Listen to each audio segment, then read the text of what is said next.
ప్రేక్షకులందరికీ నమస్కారం.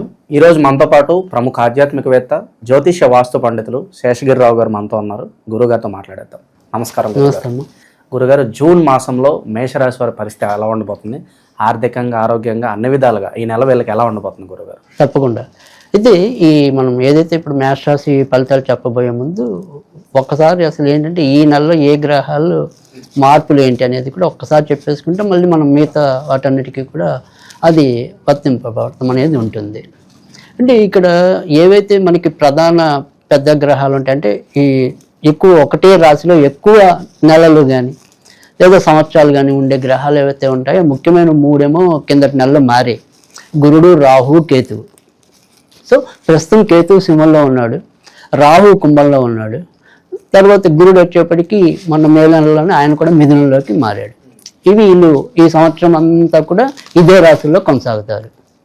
తర్వాత మనకి ఉగాదికి ముందు రోజే శని కూడా మీనంలోకి రావటం అనేది ఉంది, ఆయన కూడా అక్కడే ఉంటాడు. కానీ ఏవైతే రెగ్యులర్గా మారే గ్రహాలు కానీ ఇప్పుడు అసలు మన గోచారం అంతా కూడా ఎక్కువ శాతం ఈ తొందరగా మారే గ్రహాలు బట్టే ఎక్కువగా ఈ ఫలితాలు ఉండటం అనేది కూడా ఉంటుంది.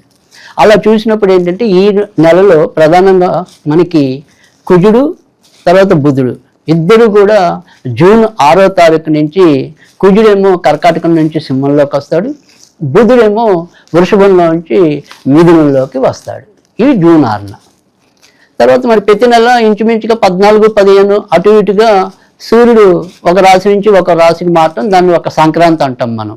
అంటే వృషభంలో ఉంటే వృషభ సంక్రాంతి అని, మిథునంలో ఉంటే మిథున సంక్రాంతి అని. అలా ఆయన జూన్ 15న మనకి మిథునంలోకి వస్తాడు. అది సూర్యుడి యొక్క మార్పు.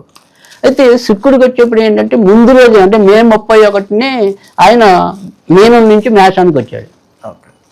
మళ్ళీ ఇంకా చివరి దాకా మార్పు లేదు. ఇంచుమించుగా జూన్ 29న ఆయన వృషభంలోకి రావటం అనేది ఉంటుంది. ఇవి ఈ నెలలో గ్రహాల యొక్క మార్పు విశేషాలు.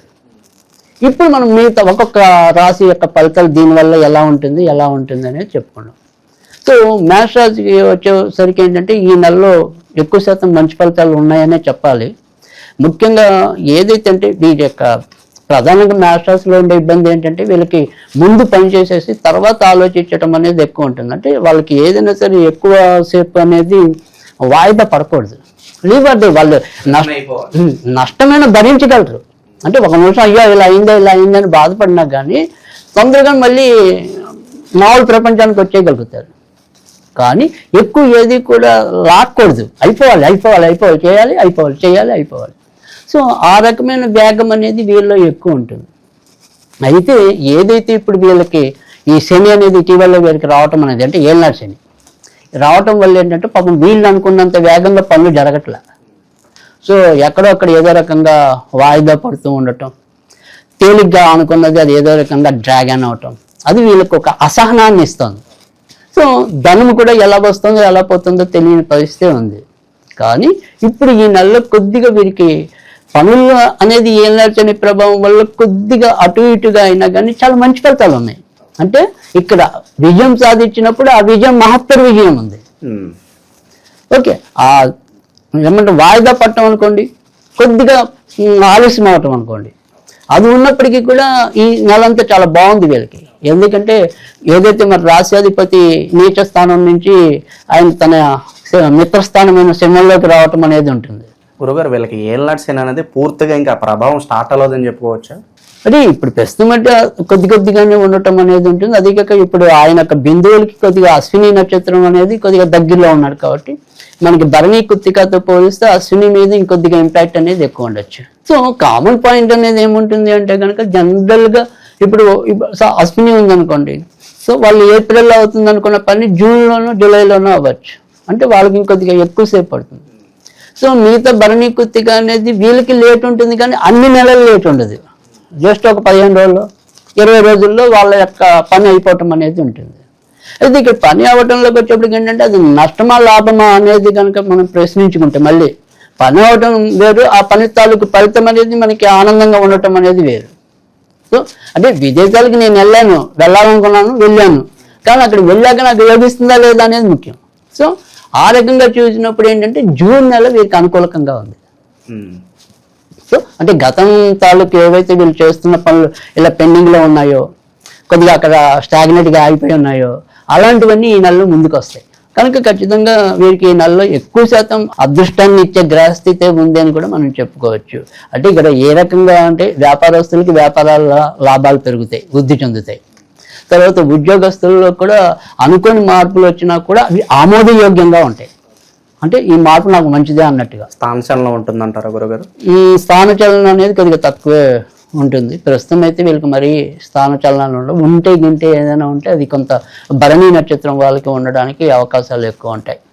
సో అశ్వినికిను కృతికి దాని తాలూకు లక్షణాలు చాలా తక్కువ ఉన్నాయి. ఏదైనా ఉంటే భరణి నక్షత్రం వాళ్ళకి ఉంటుంది. అలాగే ఈ కోపతాపాల్లో కూడా ఒక్క పెసరు శనికావేశం, ఈ శనికావేశం కూడా ఏదైనా ఉంటే భరణి నక్షత్రానికి కొంతవరకు ఇంపాక్ట్ ఎక్కువ చూపించడం అనేది ఉంటుంది. తర్వాత రెండోది వచ్చేప్పటికి ఏంటంటే, ఎప్పుడైతే ఇప్పుడు మనకి గత నెల నుంచి అంటే మే 15 యావరేజ్గా అనుకోండి, అక్కడి నుంచి మనకి ఇంచుమించుగా జూన్ 15 వరకు కూడా వీరికి రవి 2వ ఇంట్లో సంచారం చేయటం అనేది ఉంటుంది. సో అందుకని ఇక్కడ 2వ ఇంట్లో సంచారం చేస్తున్నారు కాబట్టి ప్రస్తుతం జూన్ 15 లోపు ఇంకా కొద్దిగా ఎక్కువ పాసిబిలిటీస్ ఉంటాయి. అంటే ఈ స్థానచలనం కానీ, ఎందుకంటే వీళ్ళకి చతుర్థాధిపతి పంచమాధిపతి రవి, అంటే ఇక్కడ చంద్రుడును రవి యొక్క కాంబినేషన్స్లో. సో ఆ రకంగా కొంత గృహాభివృద్ధి, అంటే మనకి రవి ఏమో అభివృద్ధికి సూచితముగా ఉండటం అనేది, చంద్రుడు ఏంటంటే మార్పు ఇవ్వటం అనేది. సో దానివల్ల కొంతవరకు మార్పులు వచ్చినా అవి అభివృద్ధికి బాసట వేసేలాగానే ఉంటాయి, భయపెట్టేలాగా కాకుండా.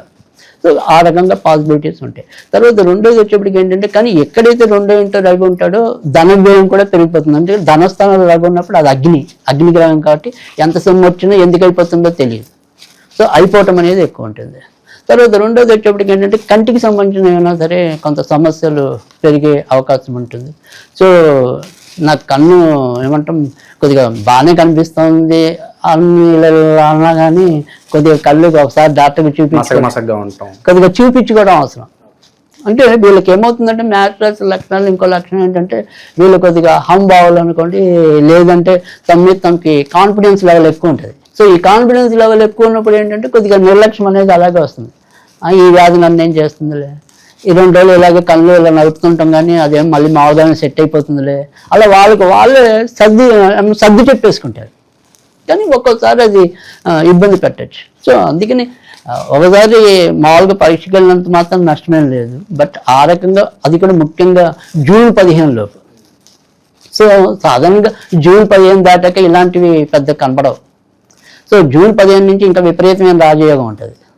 సో అక్కడి నుంచి ఇంకా ఫాస్ట్గా పనులు అవటం అనేది ఒకటి, ఏదైతే వీరు కోరుకుంటున్నారో వారి కోరికలు ఫలించడం అనేది ఒకటి, ఇలాంటివన్నీ కూడా చాలా అద్భుతంగా ముందుకు రావటం అనేది మేష రాశి వారికి కనిపిస్తుంది. ఇంకా వైవాహిక జీవితం ఎలా ఉండిపోతుంది గురుగారు? వైవాహిక జీవితంలో కూడా పెద్దగా ఈ నెల సమస్యలు వచ్చే అవకాశాలు అయితే ఏమీ కనిపించడం లేదు. ఎందుకంటే అన్ని గ్రహాలు కూడా ఇంచుమించుగా వీరికి బాగానే ఉండటం అనేది జరిగింది. సో భార్యాభర్తల మధ్య సరే చిన్న చిన్న తగాదాలు అంటే అప్పుడు ఆ నిమిషానికి వచ్చి ఆ నిమిషానికే సర్దుబాటు అయిపోయేవి. సో పెద్ద పెద్ద తారస్థాయిలో వెళ్ళే పరిస్థితులు చాలా లీస్ట్ అనుకోవాలి. ఏళ్ళ శని ఇంకా ఇప్పుడే ప్రారంభం అవుతుంది, ఇంపాక్ట్ అనేది తీవ్ర స్థాయిలో లేదు కాబట్టి ఇప్పటి నుంచే మరి శనికి సంబంధించి వీళ్ళకి ఏమైనా మంచి రెమెడీస్ తెలియజేయండి గురువుగారు. అంటే శనికి సంబంధించినంత వరకు కూడా వీళ్ళు ఏదైనా చదువుకోవాలి అంటే కనుక స్తోత్ర రూపంలో చదువుకోవాలంటే మాత్రం హనుమ సూక్తం అని ఉంటుంది. చాలా మంది ఏంటంటే ఆంజనేయుడిది చదివితే హనుమాన్ చాలీసానే గుర్తుకొస్తుంది ఎక్కువ మందికి. కానీ హనుమాన్ చాలీసా కన్నా కూడా చాలా చక్కగా ముందుగా అంటే ఇంకా కొద్దిగా అడ్వాన్స్డ్గా ఫలితం ఇచ్చేది ఏదైనా ఉంది అంటే కనుక అది హనుమ సూక్తం అనేది చాలా బాగా పనిచేస్తుంది. అంటే మనం ఇందాక చెప్పుకున్న వీళ్ళు చేతికి ఎంత సొమ్ము వచ్చినా మిగలకపోవటం. సో ఆ రకంగా ఏంటంటే కొంత ఆర్థికంగా కూడా స్థిరత్వం అంటే నిలుపుదల, సో అది రావడానికి కూడా హనుమ సూక్తం అనేది బాగా ఉపయోగపడటం అనేది అయితే ఉంటుంది. అయితే ఏదైనప్పటికీ కూడా ఇంకా తేలిగ్గా అంటే శనివారాలు అప్పుడప్పుడు వెళ్ళి ఆంజనేయ స్వామికి 19 ప్రదక్షిణాలు చేయాలి. అంటే జనరల్గా మనం 9, 11 ప్రదక్షిణాలు చేస్తూ ఉంటాం, అందరికీ అలవాటైన సంఖ్య. కానీ అలా కాకుండా ఇక్కడ మనం 19 ప్రదక్షిణాలు చేసినట్టయితే కనుక ఇంకొద్దిగా మంచి ఫలితం రావడానికి అయితే ఉంటుంది. తర్వాత రెండోది వచ్చేప్పటికి ఏంటంటే ఏదైనా సరే మనం ఇలా దేవుళ్ళతో వాటితో లేకుండా కూడా మనం ఎప్పుడు కూడా ఏదైనా ఒక స్విచ్ వరడ్ అనుకోండి ఏదైనా ఒకటి ఇవ్వటం అనేది మనం చేస్తూ ఉంటాం కదా. అది ఈ నెలలో వీళ్ళు బింగో BNGO అది బింగో అనేది కనుక చదువుతూ వస్తే ఎన్నిసార్లు చదవాలి గురుగారు అట్లా ఏమన్నా? మినిమం 51 సార్లు అయితే కనీసం చదవాలి. సో లేదు వాళ్ళకి జ్ఞాపకం ఉన్నప్పుడు అంటే ఇప్పుడు మనం ఆఫీసులో ఖాళీగా ఉన్నాం, ఏం తోచట్లేదు, మనసులోనే బింగో బింగో బింగో బింగో అనుకున్నా కూడా తప్పేం లేదు. సో ఇదేం దేవుడికి సంబంధించింది కాదు, దీనికి ఇలా పలానా చోటే ఉండి చదవాలని లేదు, నీ మినిస్టర్లు ఏమీ లేవు. సో జస్ట్ అలా చదువుకుంటే అదే ఒక శక్తిలాగా ఉపయోగపడటం అనేది ఉంటుంది. సో ఆ రకంగా చేసుకున్నట్టయితే మేష రాశి వారికి ఈ నెల అయితే పర్వాలేదు, మేష రాశికి ఎక్కువ శాతం అదృష్టమనే చెప్పాలి. సో ఓవరాల్గా జూన్ నెలలో మేషరాశి వాళ్ళందరికీ కూడా ఏ విధంగా ఉండబోతుందో, ఎలాంటి జాగ్రత్తలు తీసుకోవాలి, చాలా బాగా వివరించారు గురుగారు. ధన్యవాదాలు గురుగారు.